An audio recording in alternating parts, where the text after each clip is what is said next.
is. But thank you for inviting us. This is kind of fun to go back thinking about our history. And we're just going to hit like some, high points. We've been around so long that it would be impossible to tell you everything that's happened and all the children that have been through there, the staff. But Regina put together a really good chronology of some of the main things that have happened in our history so that you can, because I'm not going to read that. Aren't you glad? So I am. So I'm just going to hit on some of the early days and some of the things that were kind of my story early on at the beginnings of the Caring Center. Well, as you can see, this was the first class, and the story really starts with my mother-in-law, Thelma Sanis Peters. She taught in one-room schools in the Verona area for a number of years. When she graduated high school, she wanted to be a teacher. And in those days, you could teach one-room schoolhouses. This is what she told me. If you were older than your students and you had finished high school. And so she started teaching, I think, in 2 or 3 local Verona area one-room schoolhouses. I know she mentioned the McPherson School, and I don't remember what the other ones were.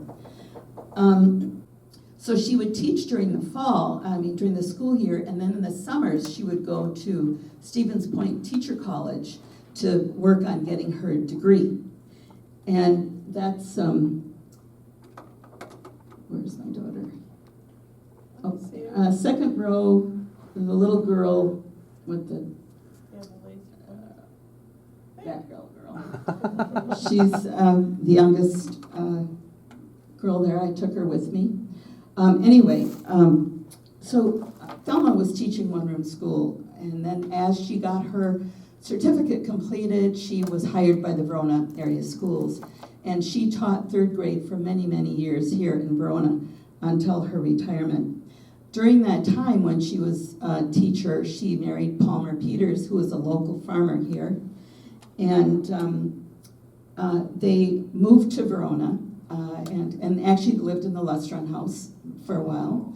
And my husband was there as a child. He remembers running across the floor and then touching the metal walls and getting a shock. And my husband and I actually lived there for a little while too, but that's not pertinent to the story. But when she married Palmer and they moved to town, one of the things that Palmer did was he bought the feed store on Main Street, which is the plumbing shop now. This is a story I was told, and you might know it differently, but Palmer told me that when during World War II, Ernie Feller owned the feed store, and he sold it to Palmer because Ernie wasn't married, and he was concerned that what if he died in the war? His mother would have to deal with it, who was going to run it, all that stuff. So he sold it to Palmer. And when he came back, he wanted to buy it back. But unfortunately, Palmer had developed the business and was pretty established, and he did not want to sell it back. So Ernie built, or took over a building across the street where that little park is Hometown Junction. There was a feed store there, and so they were on friendly, competitive terms, although Ernie's store, because I was in there purchasing feed at one time, but Ernie's store was more feed and seed and things like that. Palmer's was more, I like to think of it as grains, guns, and gas and hardware. There were 2 little gas pumps out on the corner there. My husband said he remembers pumping gas when he was a teenager helping his dad out in the store. So, but Palmer also had just, floor-to-ceiling packed hardware stuff. Those old hardware stores that are so great. Anyway, that's what his hardware store was like, kind of musty and crowded and cramped and wonderful. And anyway, he had that store for quite a while.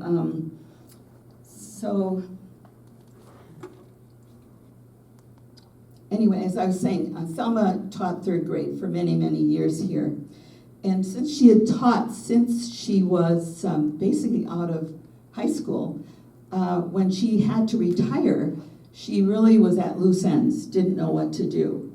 And at that time, I was finishing up my junior year in education at the UW here, And I had a young family. This was my daughter, Tamara, that I pointed out. But I said to her, you know, if you really need something to do, why don't you start an educational preschool? And it was kind of a new thing at that time. And she said, well, you know, she thought about it and she said, well, I will if you'll do it with me. And I thought, well, you know, okay, it's only part-time, and I had the education background, but both of us had to go to Edgewood and take classes to be certified in early childhood, because mine was secondary ed and hers was elementary ed. So we were certified in early childhood.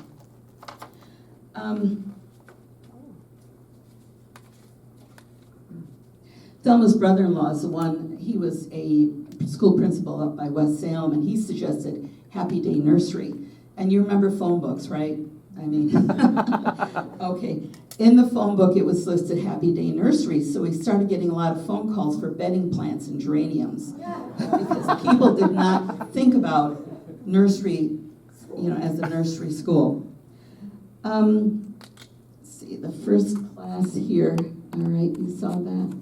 Okay, this was 1972 when we started the program.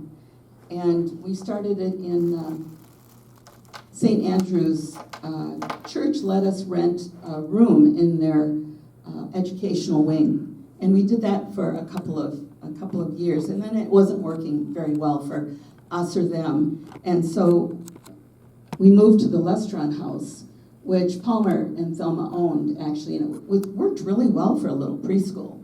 Actually, it was, and they stayed there for. We stayed there for, I don't know, 9 years or something like that. One word, I was trying to think of how I would explain the Caring Center to people, and one word, and I would say the word is evolving. We started small and did not have the intention of doing full-time care, recreational programs, Montessori, any of that. We evolved with the needs and we grew with the community. Now, it's very typical when you see a child care center, you'll see a building just kind of gets plunked down, completed, as it is, all the programs, all the rooms, everything set up. No, we grew very organically. This was a very different thing. And it's partly because I never went to preschool, and I never worked in a preschool, so I didn't know about preschool, but I knew what I wanted for my kids. That's what I knew. So I wanted to develop a program that I would be happy to send my children to. So at the time that the Lestron House was used as the preschool, there were 3 teachers, and I still was on the license.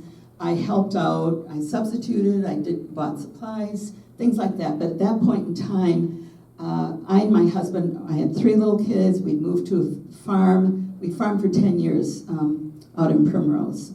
And so I was pretty busy. So Mom had, I'll call her Mom, Thelma had 3 teachers, and the program ran 5 mornings a week and then a few afternoons. Lunch bunch, things that was very part-time, very much oriented to stay-at-home moms. Although at that point in time, there were 2 main child care providers in town. And one was a lovely woman, but she could only take 8 to 10 children. And the other one was not a lovely woman and shouldn't have been taking any children, but that's my opinion. But I started becoming aware of the need for longer, a program that lasted longer, and extended day. We started extended day. So the next thing really that happened was the program was running along beautifully. Mom had 2 other teachers that were there. And then in it was 1982, 1982, I think about 10 days before the start of the fall school session, my mother-in-law died of a heart attack, heart failure. And the same day that she died, it was on a Friday, I started getting phone callers, are you going to have the preschool? And it was just kind of I said, let me think about it over the weekend, because this was kind of just a sudden thing. And I decided, yes, the staff was there, the building was ready, everything was ready to go. It was fully registered. So I put a notice in the paper, yes, we're continuing on. But I was a different generation. I had young children. I had different ideas about what was needed. And I really did think that we needed to start finding a location where we could do extended day or full day programs. So I began looking for a larger building. And I looked all over Verona for probably took me 2 years from the start to finish to find a building, to get licensing, to do the remodel, all that. Took about 2 years before we moved into the next. This was an older picture, pink doors and that. So what you have to remember is, so this part of the building was a small house, if you're local. And this part was a flat-roofed rectangular building that was a rock shop. Yes. Mm-hmm. And this was a yarn store, a yarn stew, I think it was called. And so,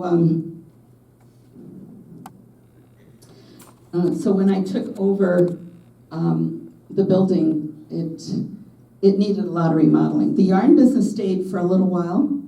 Let's see, another picture. Oh, go back. Thought there was another picture there. The yarn business stayed for a while, and I remodeled the downstairs of the rectangular building. So I had to go through licensing, of course, because we were always fully licensed, and our licensor was Mr. Hellman, and I asked him to come and look at the building I was thinking of buying. And he and I had a good relationship. He came to the building, I opened the door, and he stopped and put his briefcase down and said, it was a rock shop. He said, "You're not thinking of putting children in here, are you?" And I said, no. I said, "Here, I have a floor plan where the bathrooms are gonna be, the office is gonna be, the kitchenette, the computers are gonna be. Look at my floor plan, don't look at what you see in front of you because it has to be totally gutted." And that's what we did. So of course, then I needed to buy the building. Well, we didn't have any money. So I worked with the Small Business Development Center in Madison to develop a business plan. And that took me quite a while to get all of that together, and I had to take some more classes, so forth. But I had a nice packet together of a business plan. I called the Bank of Verona, where we banked, and Palmer and Thelma banked and everything, and I wanted to talk to a loan officer. So I went into Verona to talk to a loan officer, and I walked up to the door of his office. I won't say who it is. And I said, I want to talk to you about a loan.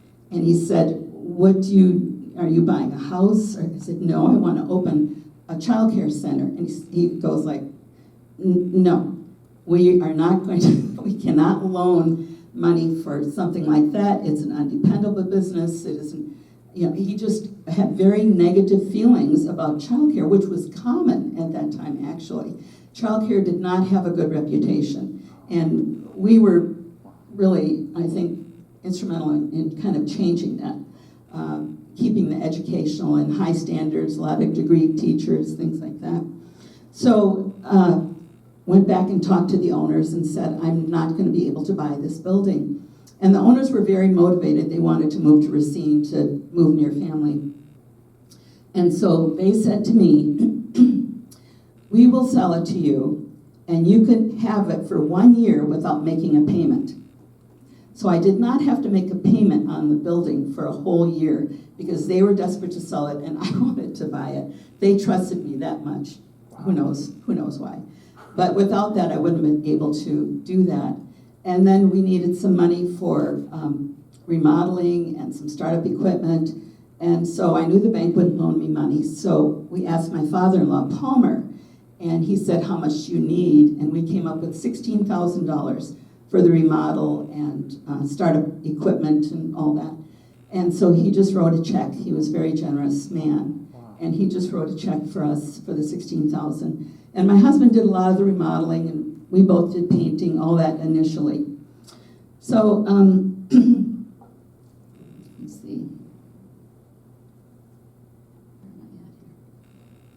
So this was the full-time, that's me on which is your left.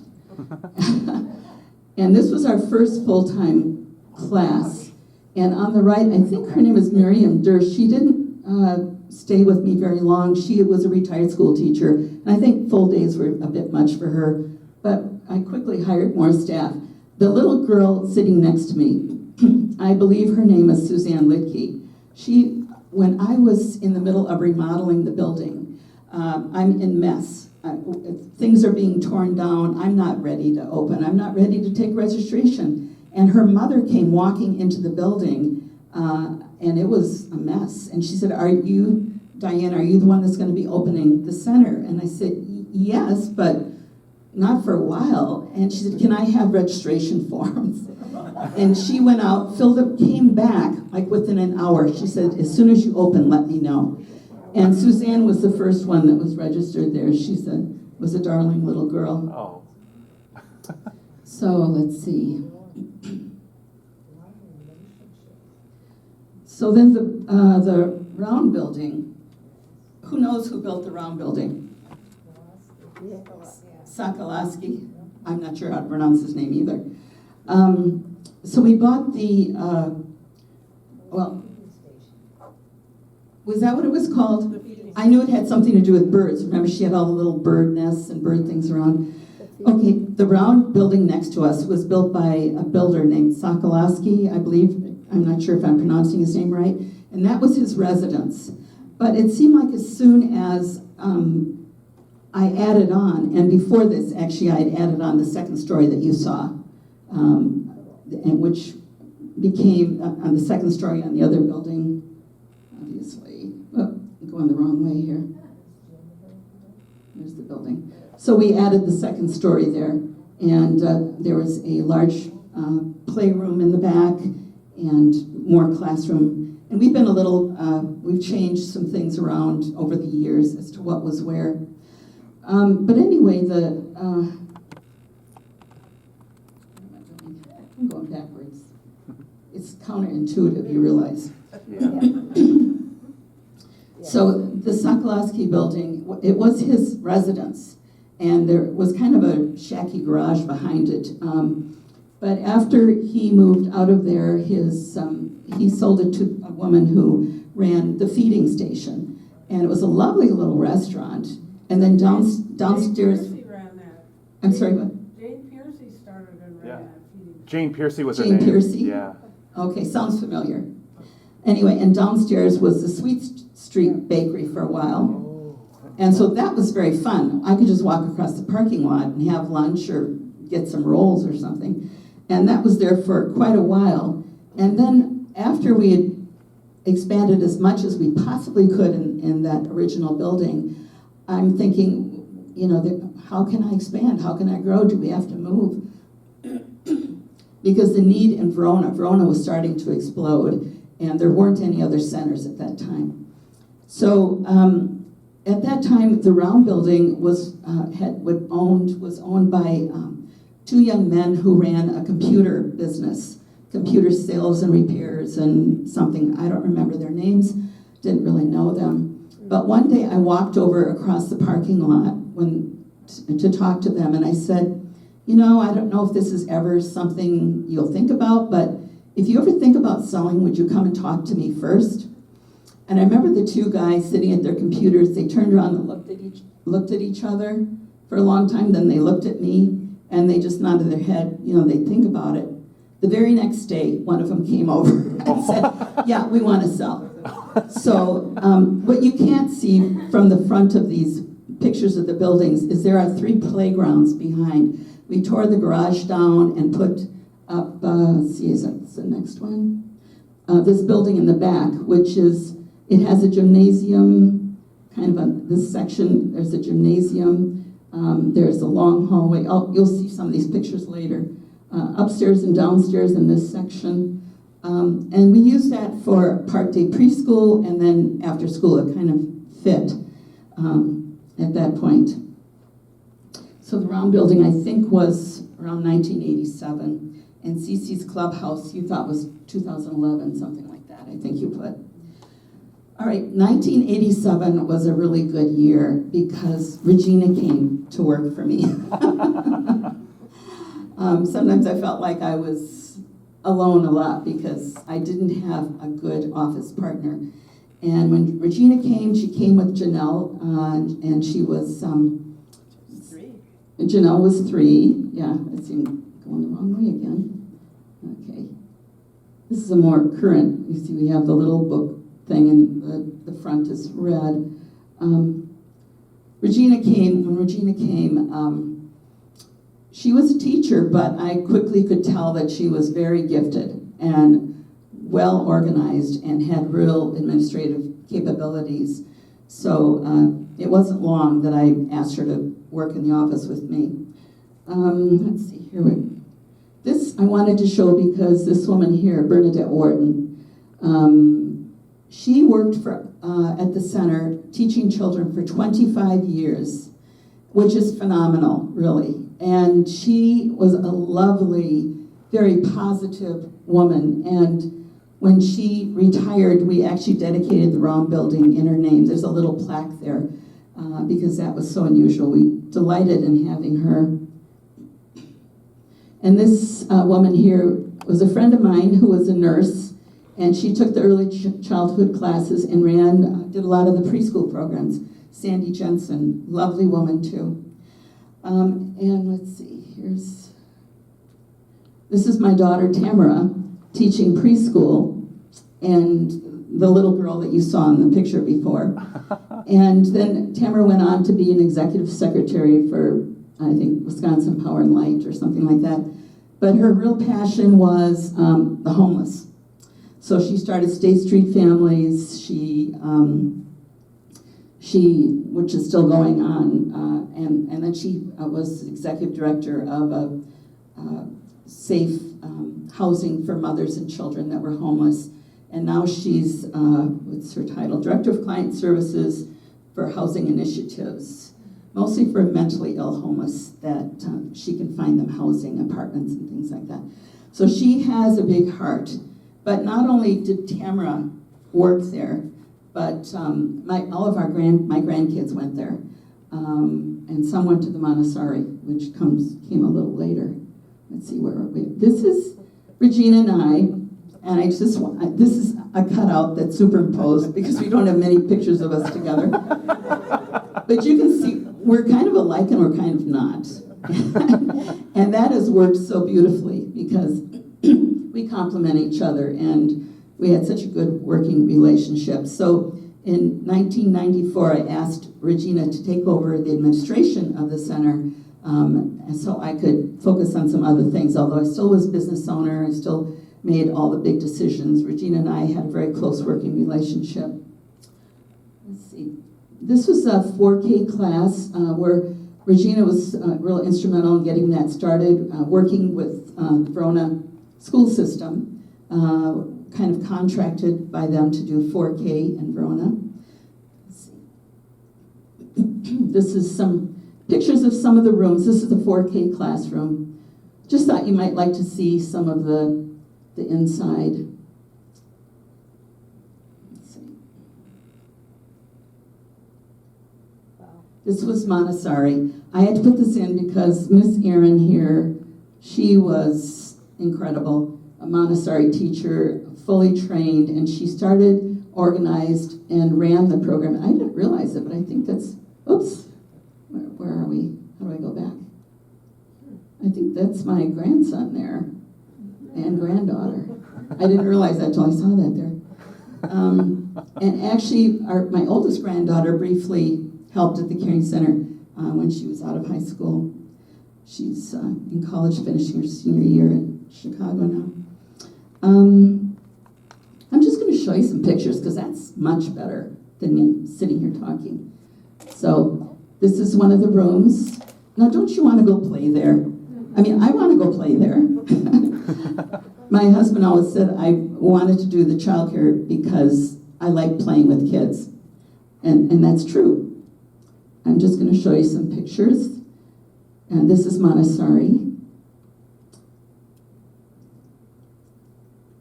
Some of you probably haven't been in the building, so I thought this might be interesting. And I did take a picture of this because we really did try to instill values also. It wasn't just educational, it wasn't just recreational, it wasn't just art, although I'm really big on art, but values. This is the hallway in this, which is Cece's clubhouse now, with the kids' cubbies and their hang up their coats. This is some of Cece's clubhouse. It doesn't look this neat when the children are here, I'm just saying, which is a good thing. This is upstairs, the upstairs in the back building, Cece's clubhouse. And there's computers, a little computer lab, a lot of stuff that you're not seeing, but this is the gym area that teachers set up different ways for different things. And these are the best pictures.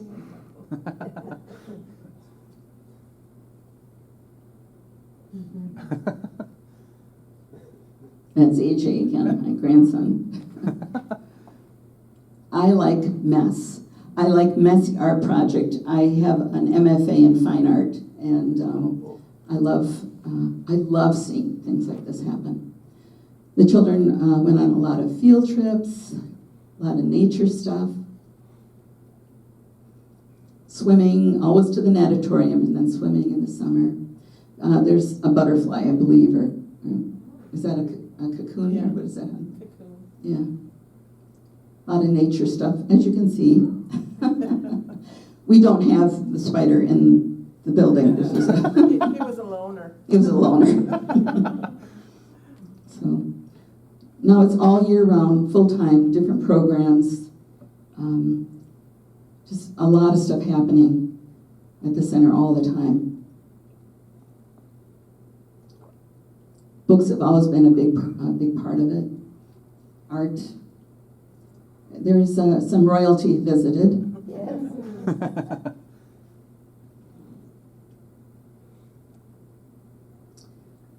They did a lot of cooking also. I love this little guy. A lot of dress up. He actually came to school wearing that outfit one day. Yeah. Yeah, not surprised. And on the right, unfortunately the pictures didn't translate well, but this is playing outside. And there are some outdoor kitchens. Like I said, there are 3 playgrounds for different ages. The twos have their own playgrounds, so they aren't run over by the large children. I like that picture, the little 3 playhouses my husband built. Oh, cool. Gardens, this down at the bottom. I think this was kind of a Montessori thing. That's the stick garden. The stick garden.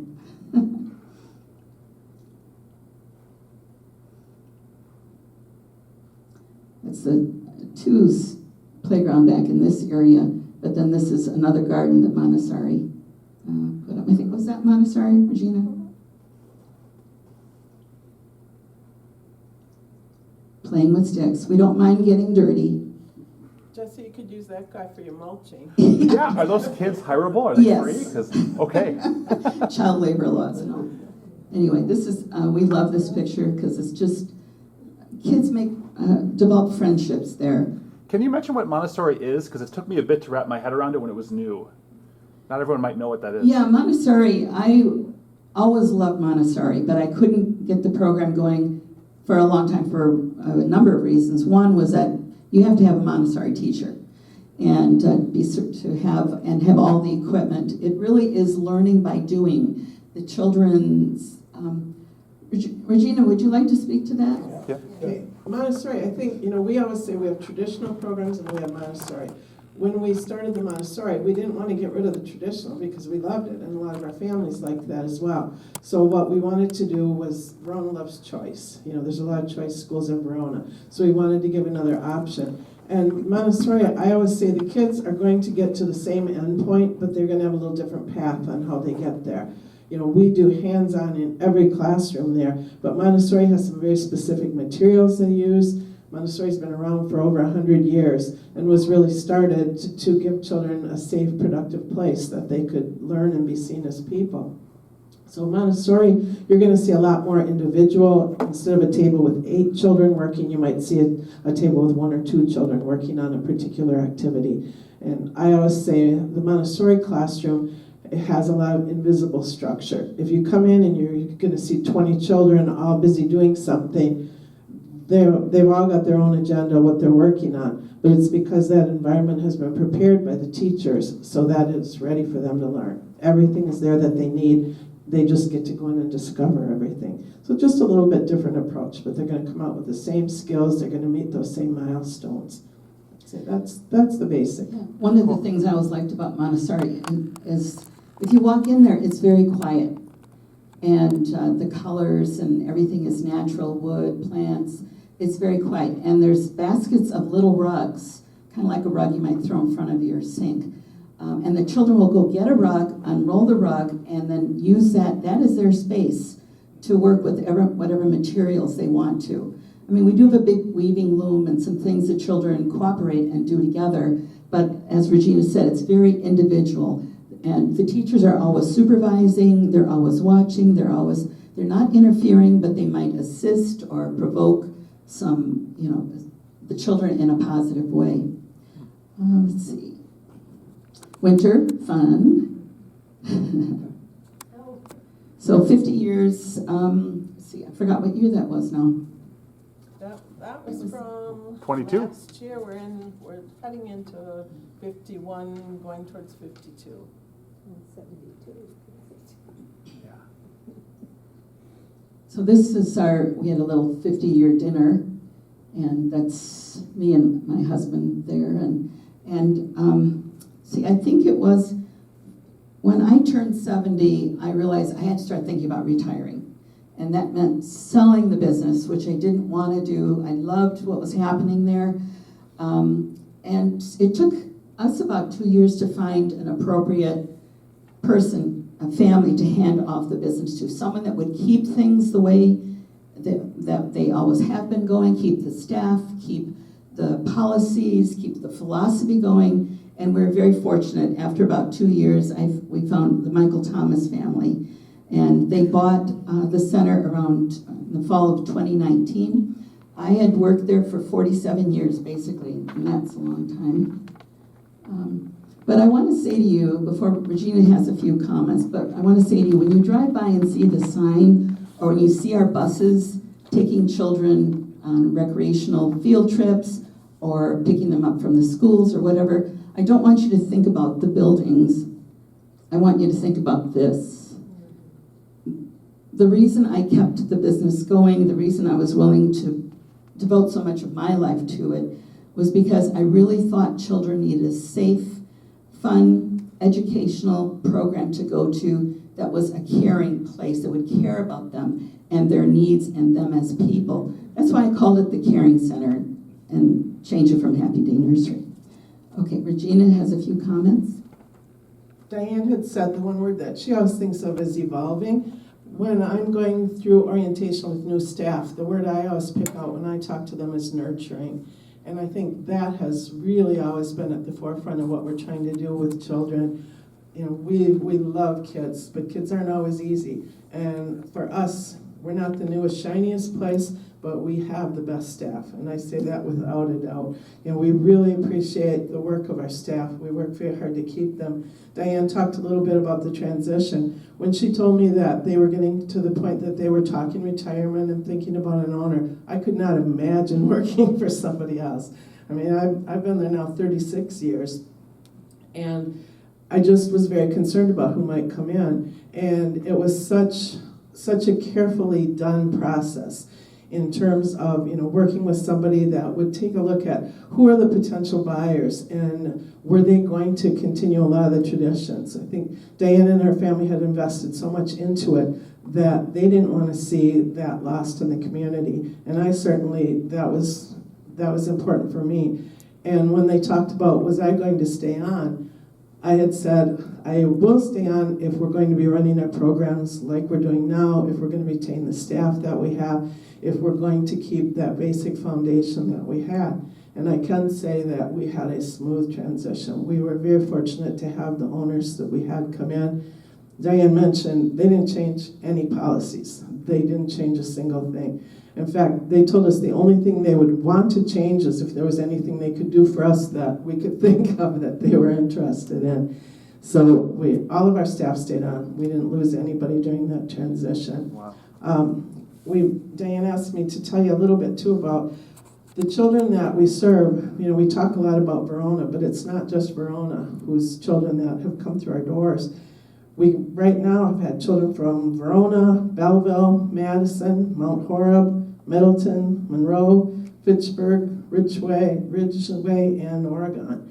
So we have kids who are coming in from all over. We have the 4K program now. As Diane mentioned, we're in partnership with the Verona School District for the 4K program that's called Pre-K in Verona. And we have families who come to us when their children are 2 and 3, and when they're ready for 4K, if they live in another district, it's not unusual for those families to say, you know what, we want to stay in Verona. We're going to private pay because they are not Verona residents, but they want to stay in our programs for that 4K year. So I think that really says a lot about the teachers that are teaching that program. We're currently licensed for 114 children. We have our 3 buildings that we call our campus. And over the course of a day, we see about 115 children that come and go for the different programs. Diane asked me an interesting question when we first talked about coming here today. She said, do you have any idea how many kids that have come through the doors over the time we've been open? It's kind of an impossible number to come up with. And we know a lot of our kids come to us and then stay for many years. But if I would add the enrollment each year for all of those 50 years, we came up with about 4,000 children, about 4,000 little faces coming and going. That's a lot. And I know that I often see people in the community here, and parents will come up and they will tell me about what their children are doing, what their grandchildren are doing. We have a lot of families now who the kiddos that are there now, their parents came there as children. And I was there for a lot of those. We've had staff who came there as children and returned as staff members. So we've just got very, very deep roots in the community. At one time, as Diane said, we were the only program in town. We're not. Verona wouldn't survive with just one child care facility, but we definitely have been there the longest. And I think we really have prided ourselves on kind of raising the bar a little bit for what child care used to be and what we wanted it to be. We are so proud of our staff. We just an amazing group of men and women who teach in those programs for us. And the biggest goal with us is always that nurturing part for the children. And we were really put to the test when COVID came along. And in March of 2020, when things started getting really scary for everybody, that was a very tough time for us. And we were hearing, as you know, Dane County was the strictest in the area for all of the requirements that we had to meet. And there was a lot of question on whether we would even be able to keep our doors open for any part of the pandemic. When it first came, like everybody, we were thinking, well, we're going to give this 2 weeks, and whatever this virus is going to clear out, and we'll all be fine. We were really watching carefully what was going on with COVID, because we took a big responsibility of wanting to protect the children that were in our care and wanting to protect our staff. So it was a tough time with a lot of very difficult decisions for us.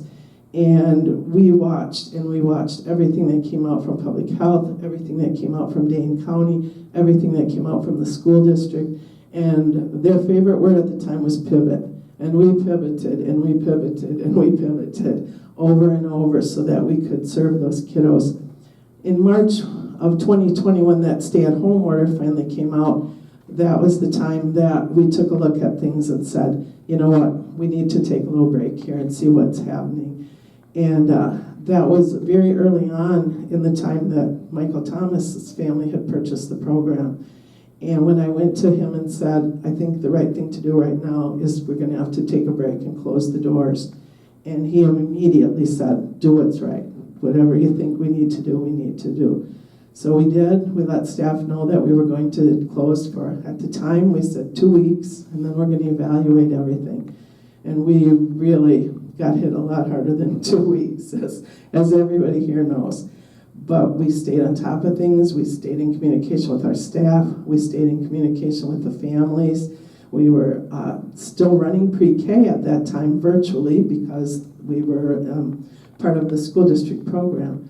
But as things unfolded, we did get to the point that after a period of about 8 or 9 weeks, we felt like we can reopen again, but with a lot of precautions. And some of the things that we have on the table out there are a few of the artifacts from that time. But I know that you've all seen all the masks, you've seen all the sanitizers. I mean, we were taking bleach spray and spraying down our playground equipment twice a day. We were doing all the railings. We were trying to keep children far enough apart, which is pretty impossible to do, as you can guess. But we masked and we masked. For about 2 years, our staff masked every single day, all day long, until we felt that the vaccine was there for the people who were choosing to vaccinate. It was there for them. And after we got through that period, we finally got to the point that we could take those masks off. But it was really a difficult thing that I could never have imagined we'd get through. But we did, and again, we didn't lose a single teacher. They trusted everything we were doing. Our families were phenomenal during that time.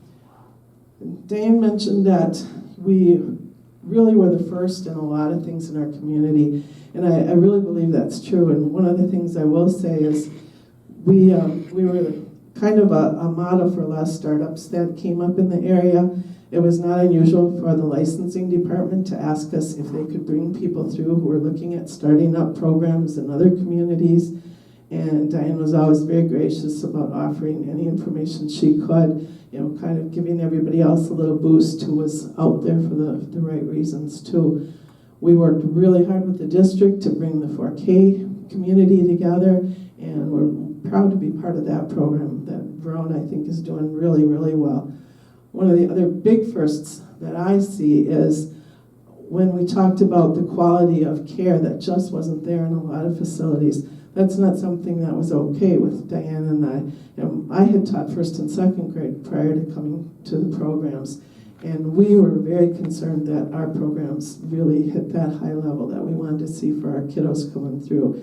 And I think Diane and her husband Jim knew that the key there was staff retention, being able to keep staff, making sure that they had what they needed, making sure that they felt appreciated, making sure that we could pay them the best wages we were able to, and that most of all, we started bringing benefits into staff that you did not see in child care programs, where our staff have access to health insurance, life insurance, dental insurance. They have a retirement plan that was just not even anything that was in the realm of anybody in child care. And I think that has really brought us to the point where our teachers do tend to stay, and we try to keep them happy because we know how important they are. I wanted to tell you one story. Jesse said you love stories. Yeah.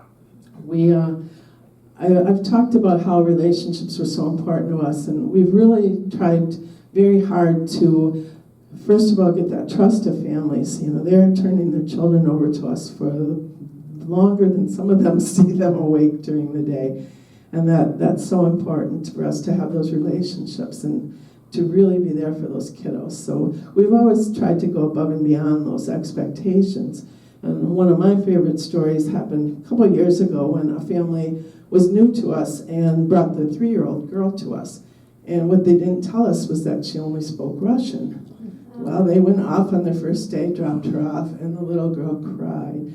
And she cried, and she just could not get herself settled. And we were trying everything. I mean, teachers were getting out their cell phones, and they were Googling Russian lullabies, and we were playing things on our phones, and we were Googling Russian phrases, and nothing seemed to be making her, comfortable.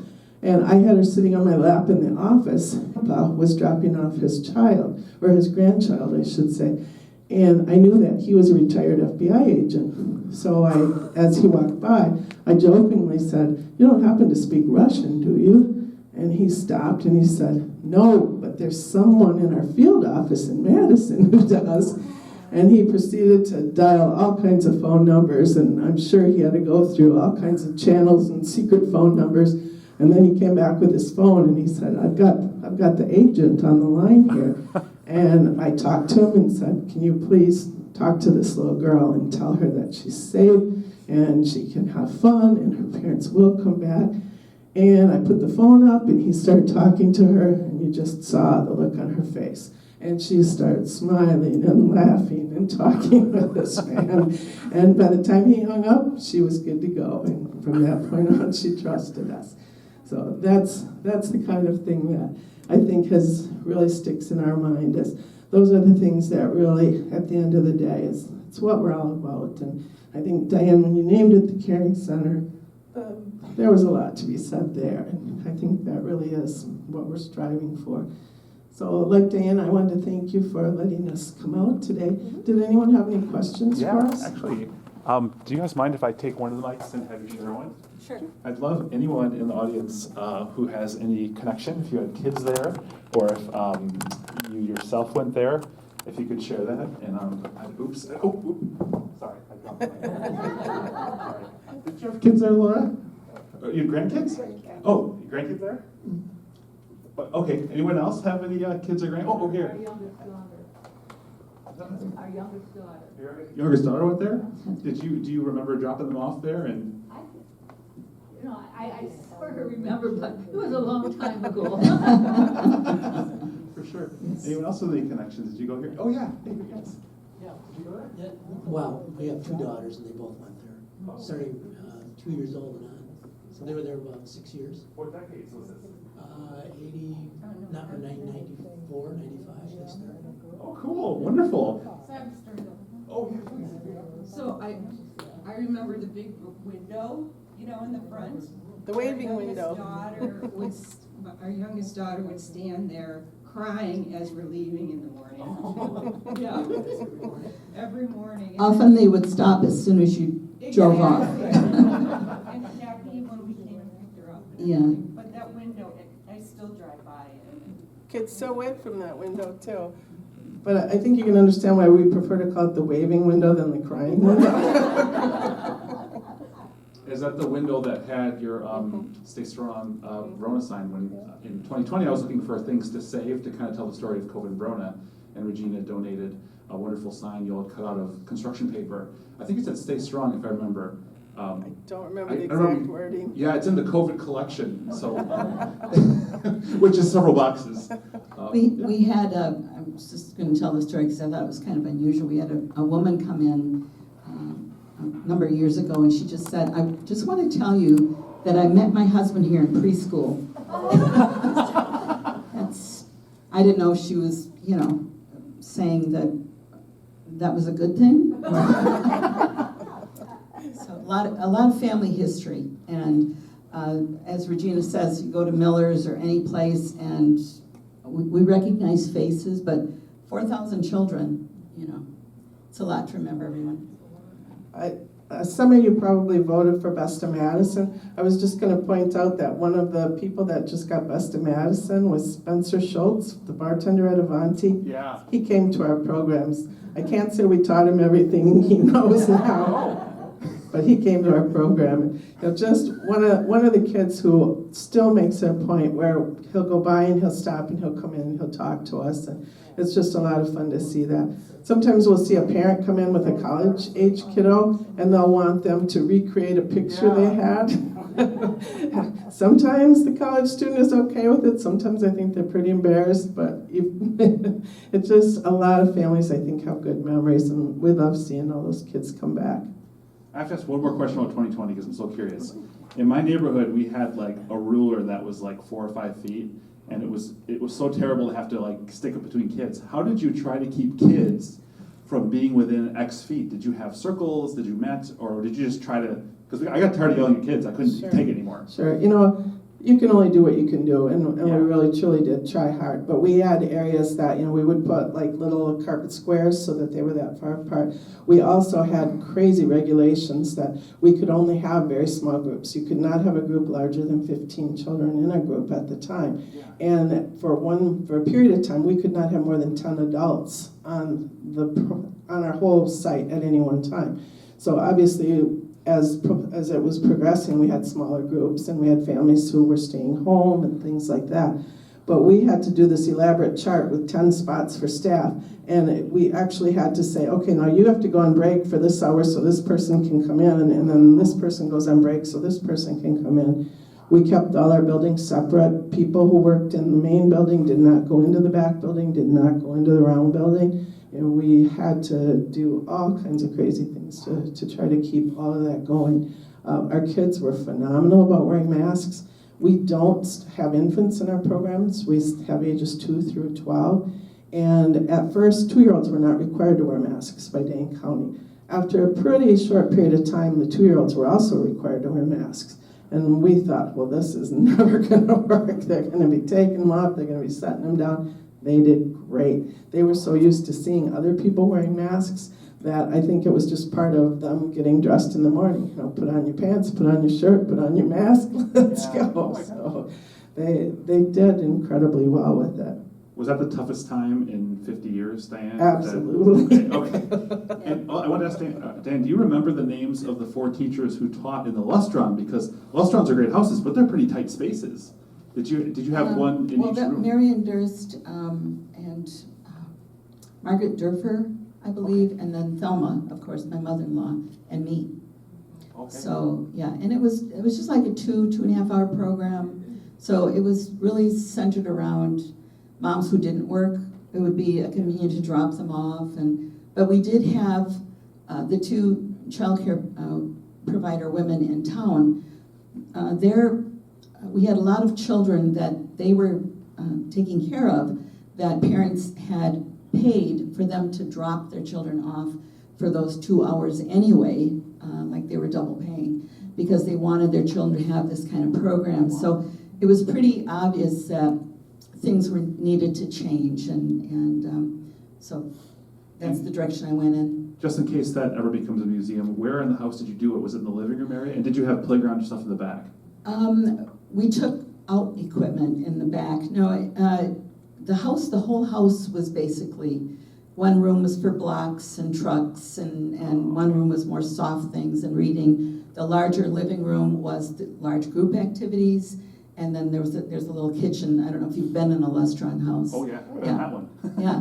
Yeah. So yeah, I think there's only like 2,500 of them made, 47 to 50, and some of them are historically, set aside. So there's 2 in Verona, but yeah, we lived there for a while, Jim and I, when he was, let's say, between jobs. What year were you there, just so I can put it on record? Let's see. Tammy was born, and she's 52, 53, so a long time ago. Great. Other questions for our guests before we wrap it up? Some questions or cool. Well, thank you guys so much for doing this program. Oh my God. How many teachers do you have now? How many teachers? Right now, Oh, she has. I just turned it up to second. Oh, here. I'm gonna hold it down for a bit. Right now, we have about 17 staff that are all full-time with us at this point. And we're really fortunate because, like I said, they are the best. And they've pretty long-term staff. It's not unusual for us to have staff who are there 5 years, 10 years, even more than that. So And the Montessori teachers number, how many? there's 2 teachers in the Montessori classroom. And that's in the upstairs of our main building is a mixed-age Montessori group of children who are ages 3 to 5 years old. And the Montessori classroom is also part of the school district 4K program. Verona's model of 4K, the 4K teachers are our employees, but we work with the school district for the curriculum and a lot of trainings that we have access to because of the school district. Okay, so this is the COVID table. So what do we have here? this is the COVID table. Just a little bit of what we had to do because Dane County was so strict during this time. One of the things that I discovered is I probably have about 3 binders like this full of information that, I was on the COVID charts every single day. And you were printing it off? Like, is that where you got the stuff from? A lot of it I printed off. At one point, the school district would publish each morning, they would put how many cases of COVID were in each of the schools. I remember, yeah. So we would watch to see the schools that our children were coming from for after school. Okay, what's going on in those schools? How heavy is it there? Yeah. We had to be so strict at the beginning before there was a vaccine on how long kids were out. And, Yeah. there were a few times that a whole classroom had to close because there was one case in it. And Yep. that changed as the vaccines came out and things like that too. And then the vaccines came out for the adults first, then a huge delay, then the kids finally, I That was a long remember. time until the kids could get it. And we understood that not every family was going to vaccinate. That's Yeah. a personal choice, and we completely understood that. Yeah. But for a period of time, if a child was vaccinated, they didn't necessarily need to be out, where the kids who weren't vaccinated were an automatic out. Those are the rules that you got handed That- by the, Exactly, by Dane County had to roll with Public it. Health. And Wow. we got on very good terms with Public Health because we talked to them all the time. Yeah. Some of the things on the table here, these were masks that the Verona School District Oh, actually paw in issued. there. It's so tiny here that these are the ones our 4K kiddos got from the school district when cloth masks were still the big thing. Yep. And then teachers were given the larger size masks. Did these here. come from the school district This came too? from the school district. Did they just give them for your 4K teachers or for everybody? They made them available to everybody. That's great. And this is the logo they used for the Verona area first 5 years. They call WAFI. And then after a point, we went to paper masks when we were told that that was a better option for everybody. The little case here was each of the classrooms would develop a way that the kids would take their masks, like when they were eating lunch, and they'd have to put them in their mask case and close it up. And then mask cases were all sanitized every night, and they could not wear masks while they were napping, so masks went into the Yeah. cases during the time they were napping. Did the masks go things home like with the that. kids and they had to be The washed? kids took their own masks home, yes, and they washed those, and then we had various kinds of cases in different classrooms where the kiddos would get their masks and take them in and out. Did someone have to go to Target and buy it? Like, Oh, we bought all different did you things. have to get 100 of these? Oh, I we had a mean, lot of them. Some of the teachers preferred a small, little round Tupperware containers, so we had those for some classrooms. Yeah. Everybody had their own. The grown-ups, please stop here. For a long period of time, we were told that we could not even allow the parents in the building. They were trying to minimize how much exposure people would have. Yeah. So we had these signs that we didn't even let them in some of the buildings, and in one of the buildings by the office, so parents could come in and talk with us there, we had a sign here that said stop here, and that was as far as they could come into the is this the building. actual sign? That's the sign. This is the real, was this in the window or stuck to the door or the Yes, outside? this was hanging in one of the classrooms we had. Oh my gosh. Right outside our office, so they knew how far they could go, and the parents had to stop there. So on the left side, when I walked in to see you, that's the office. It was like right there. Yeah, Oh my exactly. goodness. And it was really hard for me to have a period of time when parents could not be in the building because we were all about transparency. We were all about parents feeling welcome. We wanted them to know where their kids were. We Yeah. wanted them to know they could come in at any time. And then Dane County said, you can't let your parents in the building. Do you remember how long that lasted, that you couldn't let I parents would in? say it was probably about a year and a half that From parents couldn't be in the building. at Starting all. in 2020 and like that? Okay. Right. Wow. And I even had a conversation with our licensor to say, I don't feel right telling parents they can't come in the building. Isn't that going to create a lot of mistrust? Yeah. And they said, we understand that, but that's the way it is. And how You did can't parents let them take it? come in." Were they? They were good. I mean, they knew the reason behind Yeah. it, that it was for everybody's safety. And if you think about, 115 kids coming through every day, okay, now add parents, 1 or 2 parents, and think of all the Several people hundred then that people on could top be of it. going into our various buildings. So it made sense, but it was a hard thing for us because we wanted parents to feel that they knew their room, and they did. I mean, we were having our parent conferences virtually, so we would talk to a parent and they maybe have never been in their child's classroom because they couldn't come in. But yeah. we're talking to them about what's going on in the classroom and what their child's doing and what their favorite things are, but the parent never really got to come in and see that. For the pre-K, when it went virtual, Mm-hmm. did the school provide iPads for the pre-K? The pre-K kids, no. They They did not provide iPads for pre-K kiddos. Those kids, the teachers had to teach from a laptop or an iPad, but the families were expected to have access something. to something Okay. for them at that point. Because luckily all the school district kids had iPads from Right, years previous, but right. I guess they didn't give them to pre-K kids, no. Right, no, they didn't. And, I know my grandsons did a couple years of virtual because their mom was too concerned about sending them back in. Yeah.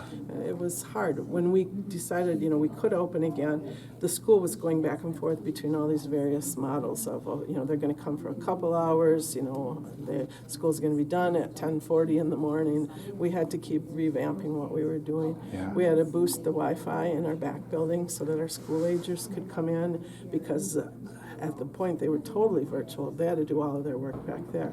So we still had our school agers came full-time during that time when the schools Whereas were normally they closed. would have been in school. They were They coming to you would have been in guys. school. What grades did you have doing that at We the time? had kids from kindergarten through 5th grade. Wow. And from all different schools. So the staff back there had to have, we had different areas set up. The kids all had their school computers for that.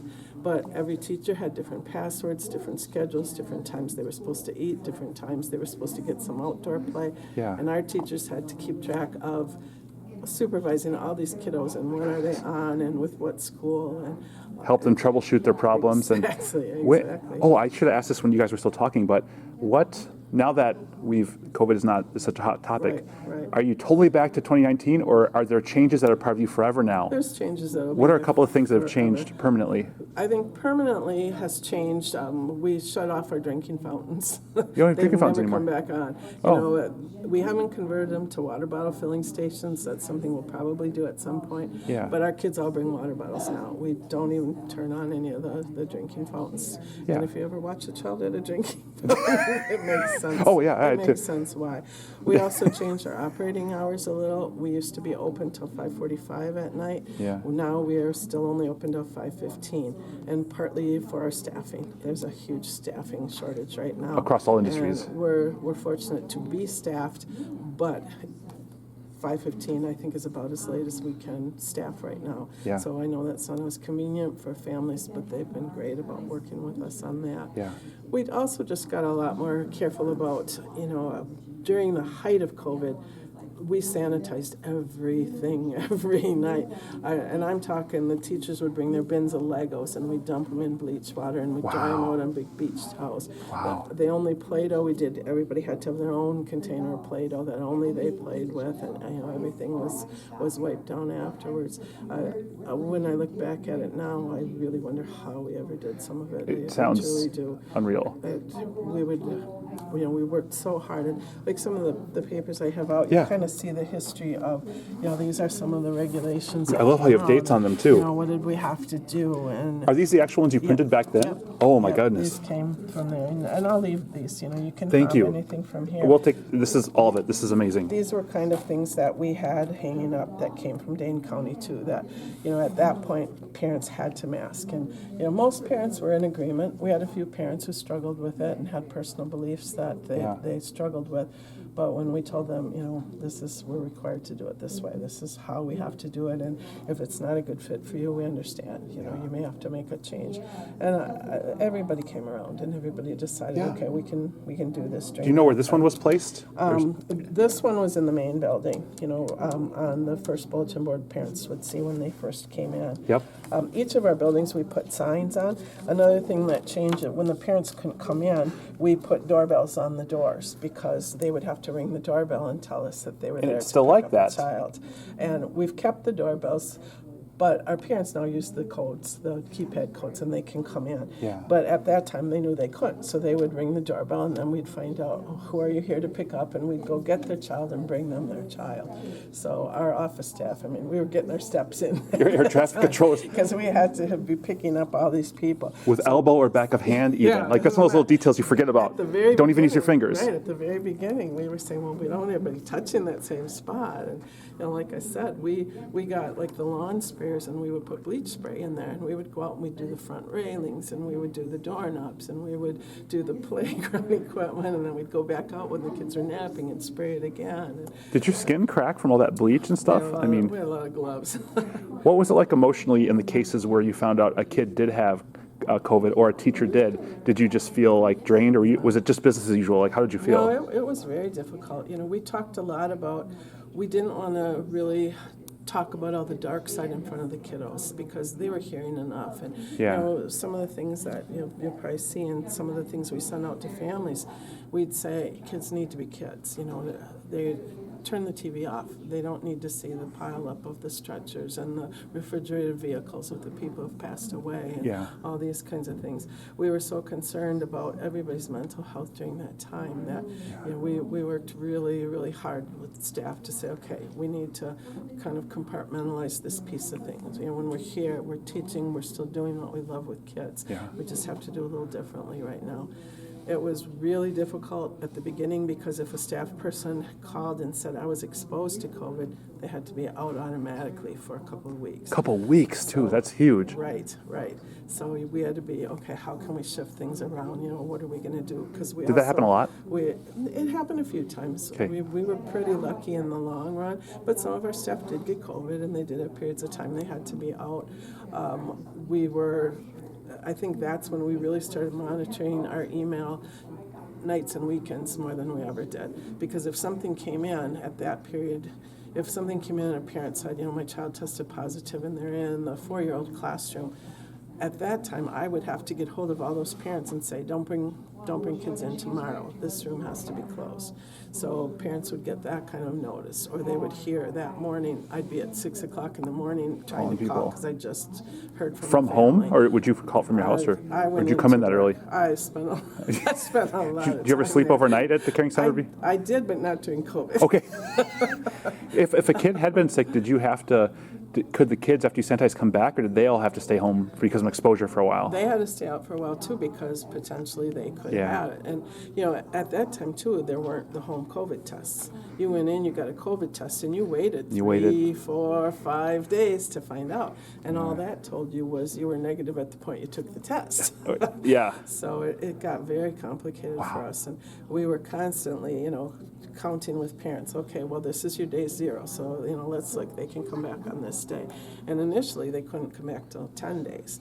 Then after all of the vaccines, it got to where if they had COVID, they had to be out 5 days and could come back on day 6. And we had all of those protocols at the district or the public health. You make me think. We're here in 2023. We're in September. What happens if someone gets COVID now? Is there still rules, or is what are the rules now? There still are rules. Dane County, they really had to back down from what they say is a requirement and what's a recommendation. But what they're still telling us in the school district's protocol, because we participate, we have to be sure that we're in alignment with that. If a child has COVID now or an adult has COVID, they still have to be out automatically. They have to have 5 full days out. Day 0 is either the day that their symptoms started or the day they got their positive result if they didn't have symptoms. They can come back on day 6 if they're symptom-free or reduced symptoms. They might still have a bit of a cough, but they have to mask 5 more days is the requirement right now. But it's nowhere near what it was at. You don't have to call kids and say you were exposed and keep the kids home till they test. No. Okay, so it's somebody who's been exposed now doesn't necessarily have to stay out. Especially if they were vaccinated. We actually brought in a group that vaccinated staff who wanted to be vaccinated. Oh, cool. We brought in a service at the start of this when the vaccine first came out, when everybody was lining up at the Alliance Center. And then Didn't you guys get preference too? Didn't childcare and teachers get a little bit earlier than the general public? We were eligible for the vaccine a little earlier, and we were able to have a service come in and offer it to any of our teachers who wanted to get vaccinated. That's great. And we really encouraged them to, but we couldn't require that they be. But our teachers all chose to get vaccinated. I joke now that I'm collecting vaccines. Every time there's a new one, I'm going to be right there. And the new COVID version is available at Walgreens. They said starting tomorrow. You're going to go tomorrow? Oh, wow. This is it was so worrisome. I mean, it weighed so heavily on me during that time. Honestly, I would at night, I'd be worried about, is there anybody who's been exposed? Who's going to get it? What are we going to do next? What if we have, a number of teachers out at the same time? How are we going to do this? Because just the logistics of running the place, but then just the worry about everybody's health and the fear from some teachers. You know, if you work in a classroom with 2-year-olds, you know that 2-year-olds Oh, are yeah. coughing. Oh, they're on those things, everything all the time. everything. They're- Okay, so, you know, how can you help those teachers feel safer? What can we do? And the reduced rules about reduced classrooms, you said that a lot of parents chose to keep their kids home. They started Did that to. perfectly match what you couldn't have, or did you ever have to tell people we just can't take any more We kids? never had to, but there are places who did. You know, luckily for us, we did not have The math to. worked out for you. And our parents were so good, and they were so appreciative. I remember one night I was there, and I had just called all of the parents in one classroom to tell them, you know, I said, I'm at school, this is what's going on, we were notified this, we're going to have that classroom closed. And, you know, this was like 9, 10 o'clock at night, I'm calling parents. Yeah. And a short time later, there's a knock on the one big front window of the office, and it's one of the parents, and she brought me over a snack bag. Oh, that's Bottle so of water. sweet. And said, I feel so bad to be here this late, but thank you. Oh. You know, we heard so many thanks from our parents on everything that we were doing, and you know, we after they dropped the mask requirement, we kept it for our staff and said, until these kids can get vaccinated, Yeah. we think it's the responsible thing to do. So we did still mask. Who made the sign that you donated, the construction paper? Who actually? That one, I think, was the one.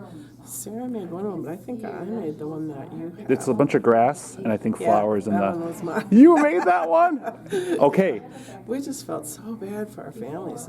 I could not imagine, I never imagined there would be a day that I would have to say we're going to close for a while. Yeah. To me, like I said, I had so much respect for the new owners at that point. When, I mean, they Could have just been bought this devastating. business. They just, you know, sunk all of this into starting this business. And then I have to call and say, I think we should close, and I don't know for how long. Yeah. And without any hesitation, Michael said immediately, do what you think is right. That's I amazing. totally trust your thoughts on this. Do what you need to do. Well, I mean, kudos to you for keeping this wonderful. I mean, this is all of your stories. Was this actually one from the Caring Center? Yeah. Okay, that's going in there too. And these were masks that you had. And this These was are one. from the school district. Is this purple one? Is this one of the ones that actually got used? Yep, it did. So that's a real one Yep, right there. That one was used in the 3-year-old building. Wow. And you have the paper mask, and it looks like we got. This is the kind of sign that we had to post when somebody, you know, was diagnosed with it. Then we would post that, and we'd put a little sticky on saying, you know, 1 case in the 3-year-old classroom or 1 case in the 4-year-old classroom. But I think when you read through like this one, and like I said, I laminated these for you. But like this one says, the COVID situation is becoming increasingly serious with the governor's announcement on safer at home. We've arrived at the day we hoped would not come. Bottom line, we need to close temporarily. You typed this, huh? I mean, yeah. This, How long did it take you to like revise this and retype it? This is 3 paragraphs, but I'm guessing you had to edit I that. thought long and hard. This one tells a lot of. These were a lot of the protocols that we followed, and this was a parent communication because parents were scared to death. These are their children, and Yeah. you know we would get asked a lot. Well, what can you do to try to keep them safer? So I put together. These are things that we're doing. Just Where did you to get these help from? Were they parents from know. county resources or Some- just no, everything you could this, think of? This was ours. Some Yeah. of it, that we got from the county. Some of it that we just decided made sense for us to do in our situation. Did you print these out now, by the way, or are these from? These I printed from the computer recently. Okay, But I okay. dated them Great. the time that they Thank were you. sent out to families so that Yeah. you would know that. But, it's just... Look at that. Just crazy, all the things that were happening. And this was the one we sent out to families on the 23rd of March that year, that what we were going to have to do on here. And this talks about we'd be open the next day until normal time, and after that Didn't we'd happen, be huh? closing. So Oh, you were actually open that day. this was Okay. the one that, this is where we said, okay, Wow. this is it. We're going to have to close right now. And then, some of the things along the way. And this was for our teachers when we were vaccinating them on site, what we sent out for them. A whole year later. That Yeah. was such a long year. And I remember when they said, I literally over and over thought, there's no vaccine. When is there going to be a vaccine? And none of us knew how long does it take to develop a vaccine. We're just thinking, well, in a month or two, they're going to have a vaccine for this. And then when they started saying things like, we should have it in a year to a year and a half, it just hit you like a ton of bricks that this is really the long Yeah. haul. We're going to be doing this for a very long time. Are you too young to be part of the polio generation? Because my I am. parents there was a lot of parallels Yeah. in the 50s getting the that, and I just Yeah. wonder how much. No, I remember hearing my parents talk about it. I remember having neighbors. We had a neighbor lady who'd had polio, and she had some long-term effects from that. Yeah. What I kept thinking, you know, you would go in the store and you would see you can take 2 paper products, but that's all you can buy. Shelves are empty. Yeah. And I kept thinking, like, this is how my parents and my grandparents talked about the war years and rationing. Yeah. And I thought, but we are at war. It's just with a virus. You know, but it's war. Yeah. And it was so unbelievable for us. I remember driving by Westtown Mall, and it was completely closed, not a car in the lot, and it was just so otherworldly to see that happening. The little glints of joy were things like your window sign, like businesses and people's houses. We have one too from a neighborhood in Cathedral Point where someone did a big spread in there. Yeah. Those are the little moments where it's like, okay, human connection, or the chalk drawings. Yeah. Kids would go out and draw chalk, and like those are things that I like. Think back like happy. Sure. I think of my one grandson never got to do kindergarten in person. You know, his whole kindergarten year was virtual. Yeah. And I remember he had his little iPad and he was showing his mom his class. And she said, hey, how did you do this? The big picture in the middle that was supposed to be the teacher, he put her up in one of the little pictures and put his best friend in the middle. He was a kindergartner and he figured it out. Oh my goodness. Kind of crazy, but yeah.